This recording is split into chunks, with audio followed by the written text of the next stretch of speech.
పర్వతాల నడుమ నుండి ఒక బాలుడు సామ్రాజ్యాలను సవాలు చేశాడు. ఆ బాలుడే శివాజీ మహారాజ్.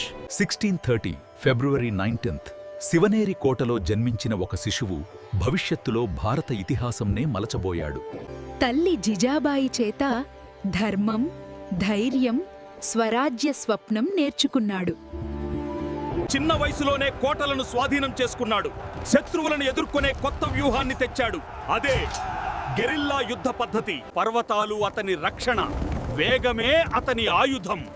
అఫ్జల్ ఖాన్ వంటి శక్తివంతులను ఎదుర్కొని స్వరాజ్యాన్ని నిలబెట్టాడు. 1674లో రాయగఢ్లో జరిగిన పట్టాభిషేకంతో హిందవీ స్వరాజ్యం అధికారికంగా ఆరంభం జరిగింది.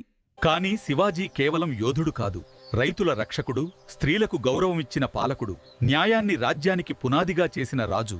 శివాజీ మహారాజ్ జయంతి అంటే పండుగ మాత్రమే కాదు, మన బాధ్యతను గుర్తుచేసే రోజు.